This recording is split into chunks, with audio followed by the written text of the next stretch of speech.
the spirit of this IMSA platform is variety. The fans can come and see their favorite brand, fall in love with a particular car, and maybe put that same car's street version in their garage. But in the end, we are intent on just providing a fair playing field. Mm-hmm. Everybody should have a chance every weekend to fight for the win, for the podium. In 2023, 17 of 18 OEMs won a race, whether that was in Michelin Pilot Challenge or WeatherTech. In 2024, all 18 won a race.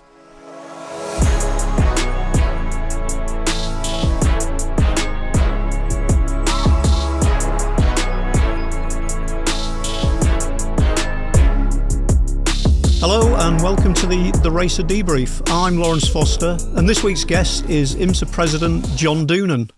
John, welcome to the RACER Debrief. Thanks for having me. This is fantastic, and I love the direction that the whole company's headed, and I know this is just one element of that. Well, it is, but hopefully it's a fun and insightful one. And John, one of the things about getting you on as a guest is that you don't just have basically IMSA's OEM whisperer and sort of big cheese, but you have a genuine fan. And I guess a lot of, in terms of the end result, what you want from the series comes from the perspective of somebody knows, this is what I like, this is what I want. Just give me a little bit of a background on your mission for IMSA. Well, I mean, honestly, it starts back in my boyhood days, going to the racetrack with my dad as a racer, and going to my first IMSA race at Road America in 1979, watching the Rolex 24 in February of 1979, and a cold winter day in Chicago when the sun was shining in Daytona Beach. But you're right, I'm a racer at heart, and I got this magazine in my college mailbox in the late 80s, early 90s when RACER launched. And, for me, I'd never want to lose that spirit of being a racer. So what I tried to do in getting this opportunity after 19 years at Mazda was to bring that same racer attitude to the office every day with the most amazing staff of motorsports professionals I could ever imagine. Bring it to the racetrack every time and try to sprinkle that among our teams and our drivers and all the staff of the teams that makes this all happen, and certainly with our partners. And that's the kind of community that I want to create, and I think that's what Bill France Sr. and John Bishop had in mind when they established this thing in the first place. I mean, looking at the IMSA WeatherTech Sportscar Championship now, John, you and a lot of guys, will say that this is a golden age. Yeah. Now, your frame of reference for the previous golden age, obviously, same as me, it's 962s in the 80s, it's into electromotive Nissans, it's into AR, Eagle, Toyotas. But is it fair to say now, I mean, we are 3 years, this is season 3 now for the new GTP era. Yeah. We've got an absolutely burgeoning, 2-class GTD structure.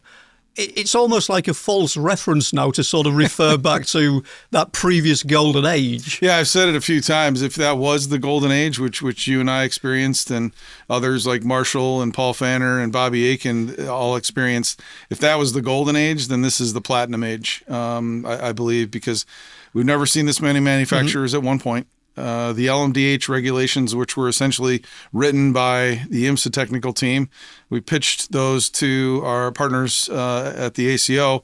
They believed that was something that they wanted to be part of.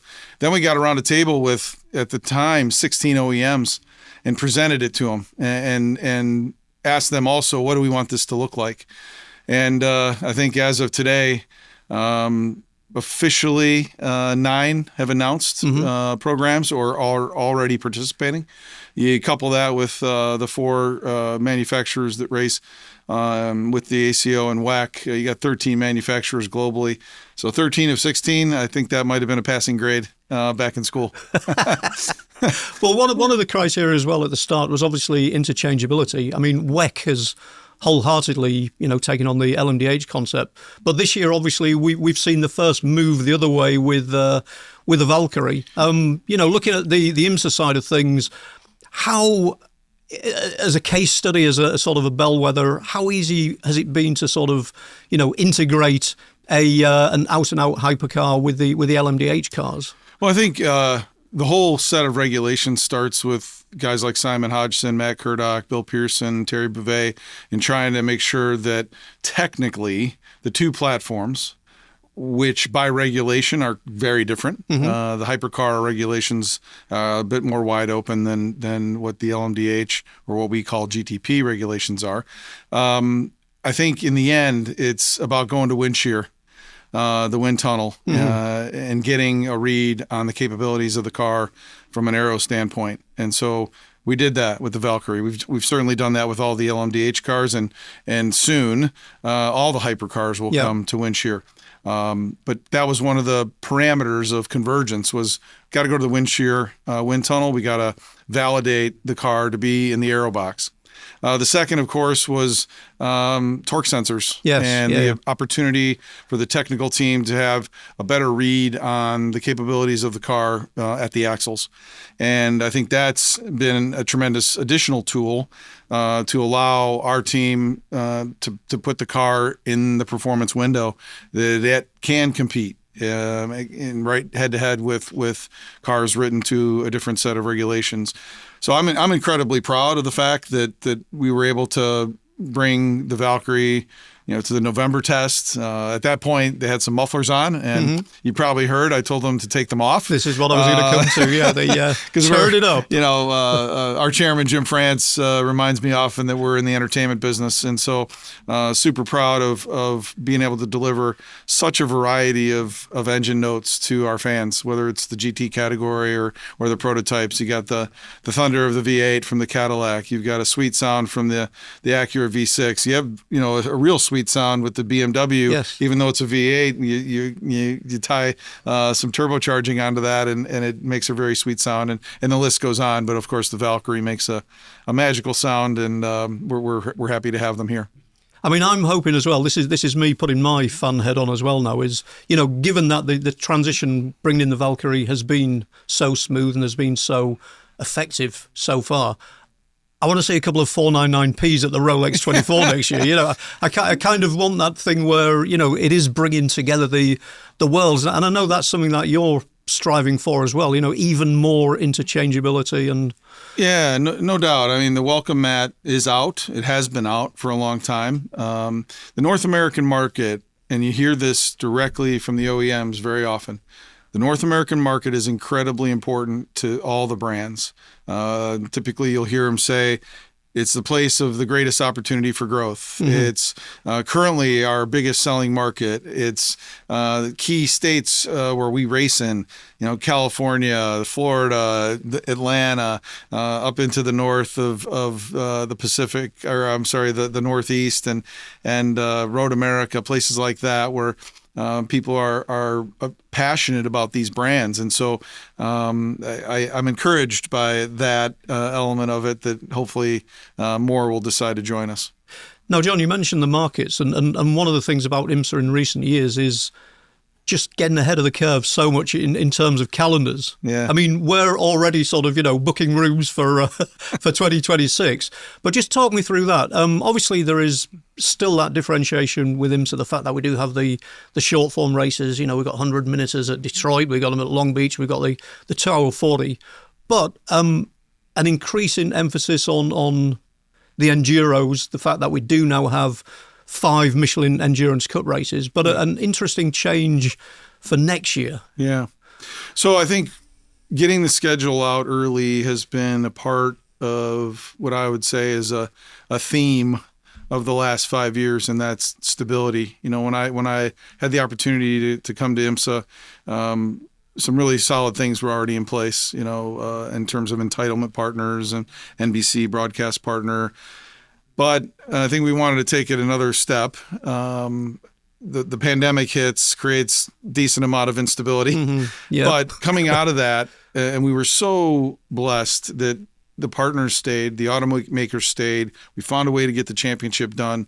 And I think with that commitment from them, we wanted to also show a commitment back to the partners, to the teams, to the drivers. So that is, entitlement partners, WeatherTech, Michelin, VP Fuels, in place with us till 2030. A 7-year NBC relationship that we announced last year that involves NBC Network, USA, Peacock, broadcast long term, and then long-term partnerships with our promoters. Yeah, sure. And when you have all those pieces in place, you have OEM commitments, you have all those things I just mentioned in place, it allows you then to work with your promoters, lock in schedules early because you have those other things in place, get that in the hands of the teams, then the promoters can promote. Yes, yeah. They can advertise their current event.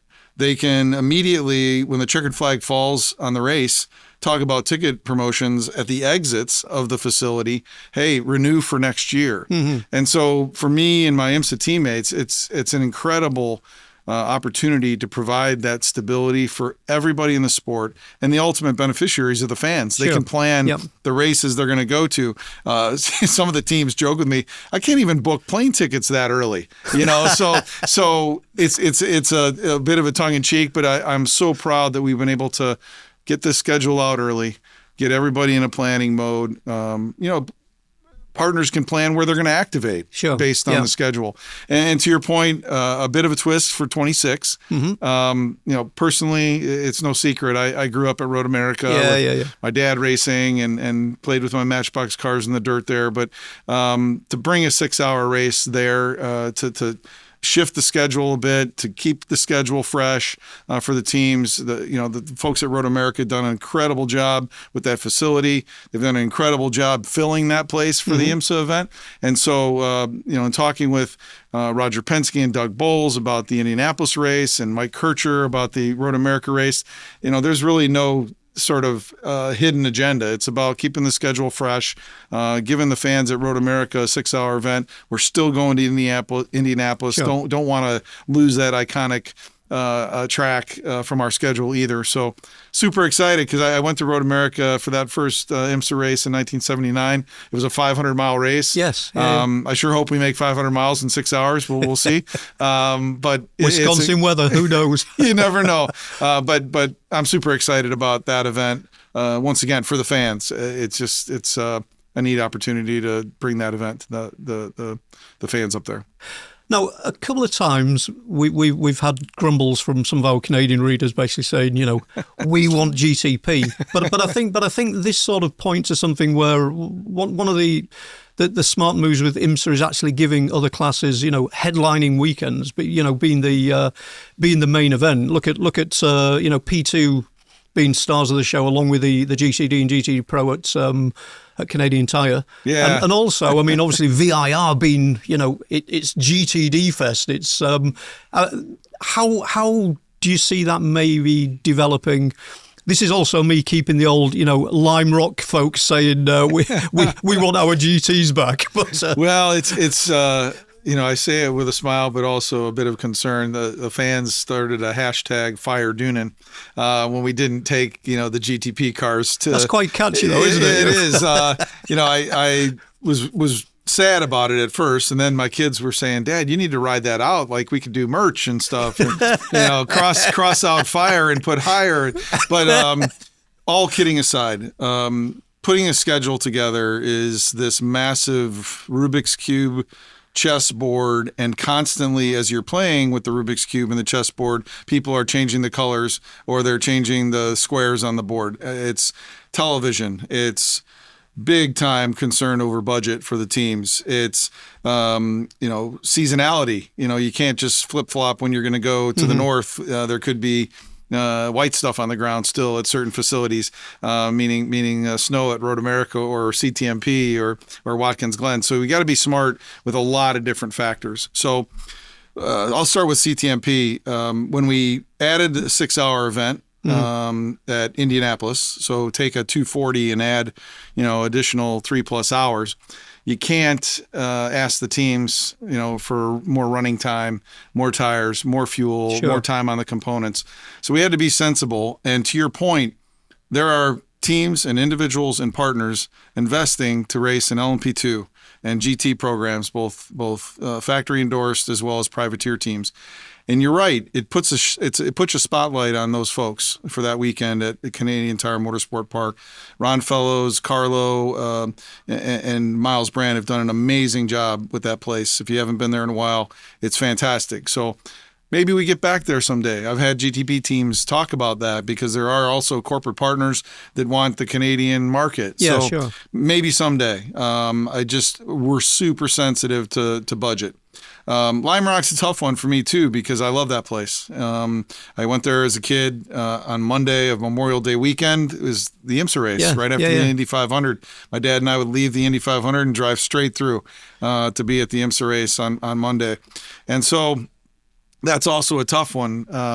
The challenge also comes there with television and timing, and so we're constantly in touch with Lime Rock and Dickie Regal and the team up there trying to figure out a way to get back there at some point.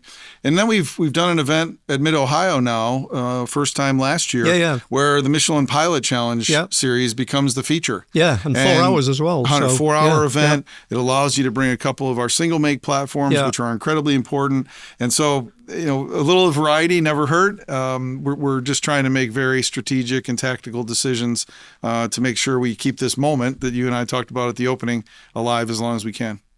Just looking at this season and how it's panning out, I was okay. We've got a sample of two at the moment, but two of the biggies. Amazing to see that in P2. Not a single car has sort of repeated on the podium in the first two, and that's the same with GTD Pro. I mean, just looking at that as the level of competitiveness, the level of parity. I mean, that is, for you, that must be freaky good. It's there's a couple of my staff members that make pretty good fun of me because, towards the end of these races, 24 hours at the Rolex, Mobile won 12 hours of Sebring. We've been going all night and then all day and then all day at Sebring. And no matter what, we somehow figure out a way that in the last 30 minutes, there's a race for the podium. Yep. There's a race for a class win. It's just remarkable. And I love our form of racing. Obviously, the wave around procedures, unless you're really struggling with a mechanical or you've had an unfortunate day and you're off many, many laps. But if you're off a lap, you're back in the game. On the restarts, you're in the hunt. And so I think that creates an opportunity for people who are investing richly to be here to have a shot. And so I get awful excited at the end. The fan comes out of me because you can't make it up. We're watching the aerial shots from Sebring at the end of the race, and the lead pack in GTD is like they're leaning on each other after 12 hours all day at probably one of the most difficult racing circuits in the world on equipment. And it just makes me smile. It's what we're doing, what we're supposed to be doing here. And John, just going back to GTD Pro, I mean, that now is a class which it's pretty mature now. It was maybe a bit of a not a risky move to begin with, but in terms of sort of setting that up as almost like a field of dreams, if you put it on, people will come. I mean, now that really is sort of like showing what it was meant to be at the start. Just give us your take on how not just that, but also the interaction with GTD as well. So when I had the opportunity to bring Mazda back into the American Le Mans series, there were times in 2005, 2006 where there were 3 GT1 or GTLM cars, and the 2 Corvettes were fighting each other like they were arch enemies, and pit stops and blocking each other in and this and that, and the Aston Martins were there. And to fast forward to today, where you have a set of manufacturers now, I believe we had 13 entries at the Rolex 24 from at least 10 manufacturers. It's fantastic, and similar to the LMDH platform that's, to your point, global in nature. GT3 has done that for us, and I'm super excited that the OEMs, the auto manufacturers that have chosen to have a GT3 platform, want customer racing, which, again, from my background, customer racing is a proper business model for our sport. You sell cars, you sell parts, you service the customer. They go out and have an absolute blast at the highest levels of the sport, at some of the best circuits in the world. Also, while they're doing that, several of the manufacturers said to me, we don't want to race against our customers. Right? Yeah. Maybe be on track with them, but don't race against them. So therefore, GTD Pro, and they asked for it. We talked about it. We delivered it for them because we felt like that was the place. The other thing that I love is the learnings on setup and, performance and all the things that the GTD Pro programs learn. They can then add that value to the customers. And so it's really exciting how it's worked out. And then insert LMP2 and guys like PJ Hyatt and Stephen Thomas and Ben Keating, just to name a few, and there's many others. They don't do this full time. They do this because they love it. Yeah. They've all worked so hard to become better drivers. That's something that I don't take for granted. And I just thank them every chance I get for being here, because they could choose to do a lot of different things, and then they're choosing to be with us. Well, that there on P2 as well. Obviously, when ACO had to rationalise just based on field size, and P2 was, taking off the bulk of the season. IMSA staying with P2, I mean, that is delivering in spades now. This is an inspired choice, but also the right choice, I think, in terms of. Yeah, I appreciate you noticing that, because I think we, similar to feedback from the manufacturers, we wanted to take the feedback from those independent-owned teams, the AO Racings, the PR1s, the United Autosports, and make sure that we were going to deliver a platform for them that made business sense. And they came from Europe. They wanted to be here. They wanted to race on these challenging circuits. The other piece for me in regard to that is when IMSA was founded by Bill France Sr. and the Bishops, one of their core values was people should have the opportunity to come racing at whatever level they would like or they can afford.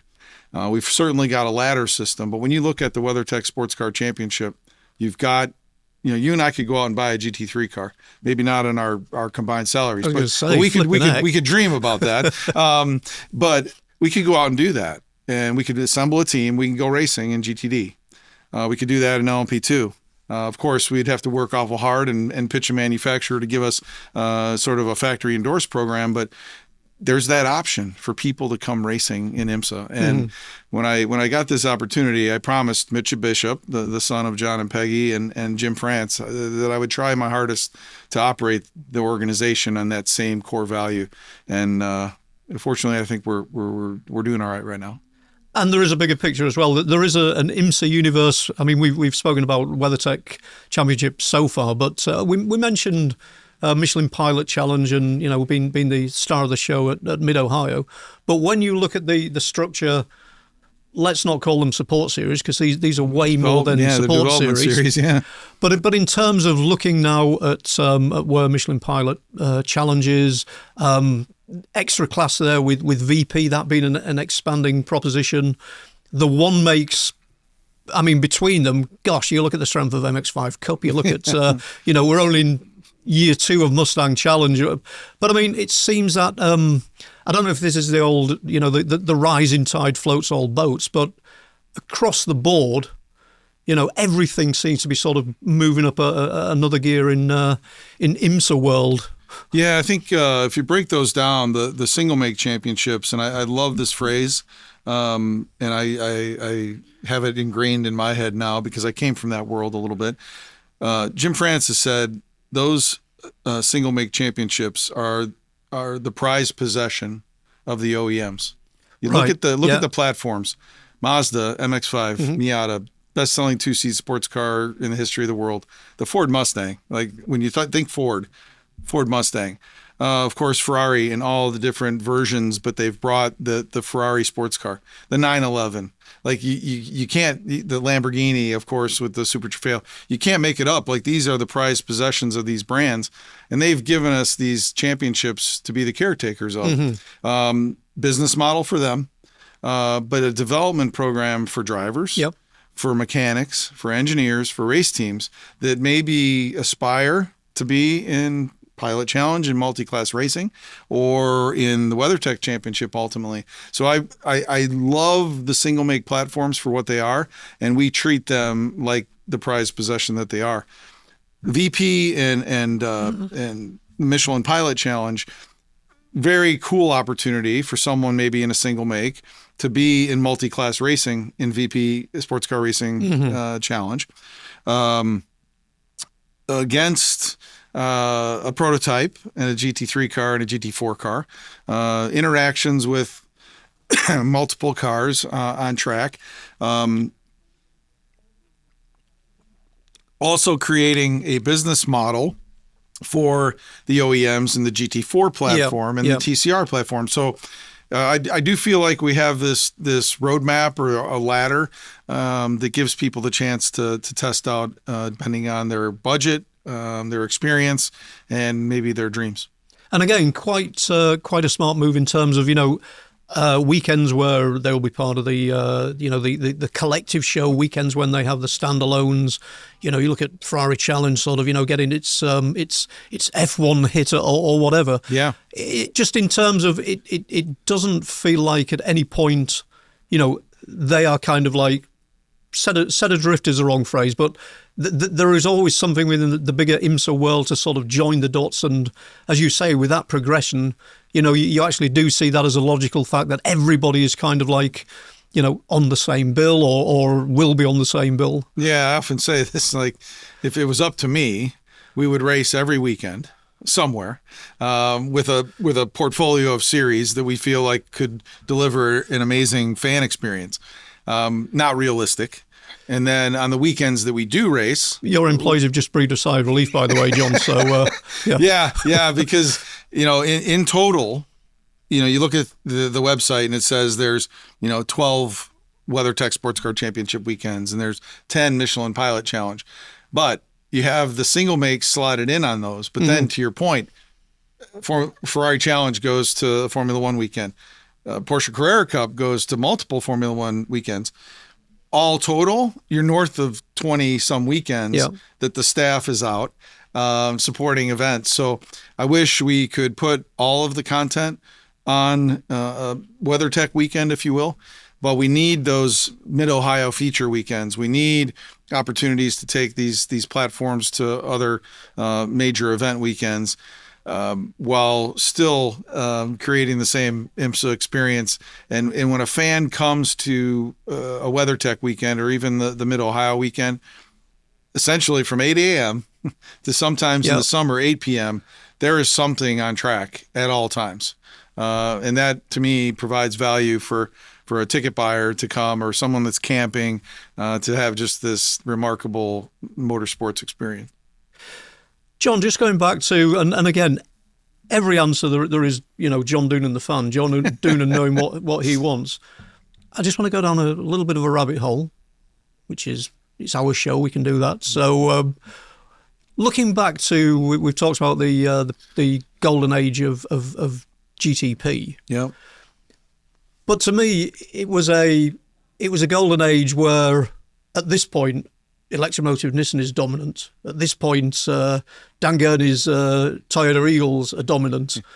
Prior to that, it's whoever has kind of done the wackiest 962 or whatever.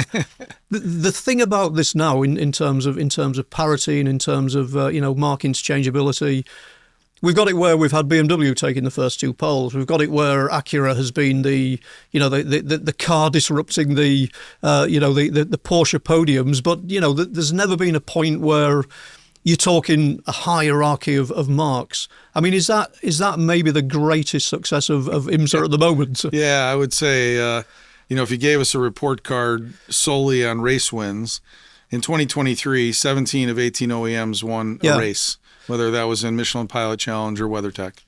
In 2024, all 18 won a race.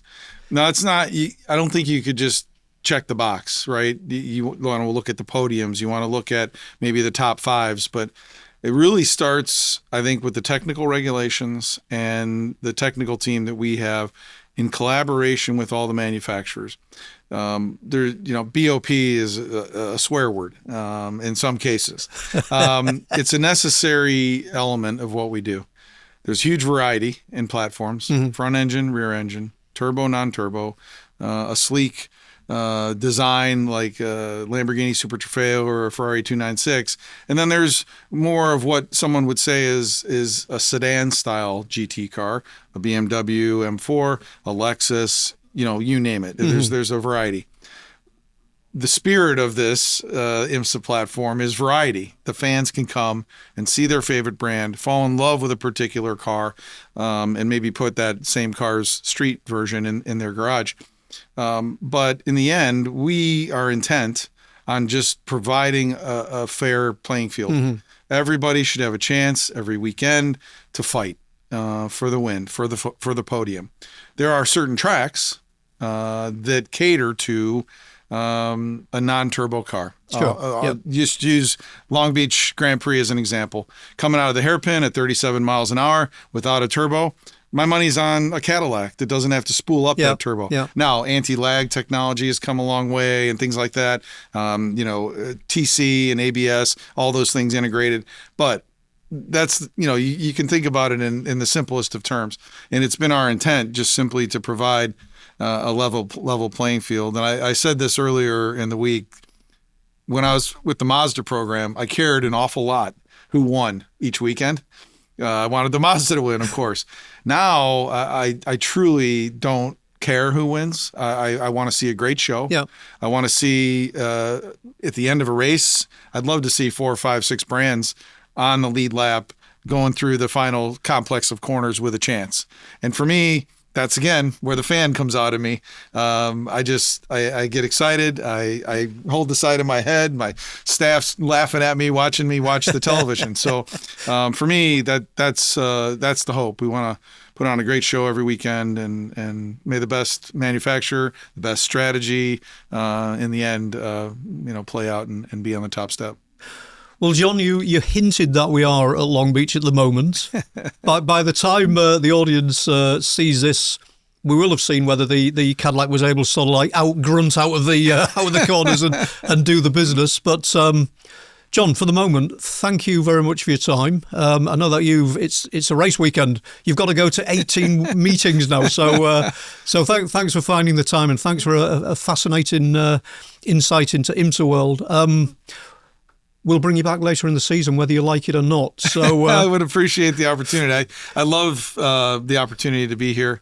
Again, I have the first issue that I received in my college mailbox of RACER, and what you all are doing to diversify, whether it's the podcast or now a network, print, digital, you name it. There's so many ways to get the stories from our paddock, IMSA, out into the audience, and so I'm grateful for you guys and all the work you're doing and the opportunity to tell some stories. Well, we appreciate that. We appreciate you giving us so many storylines to get out there as well. So we'll keep doing our best. Well, John, thanks for your time. Thank you.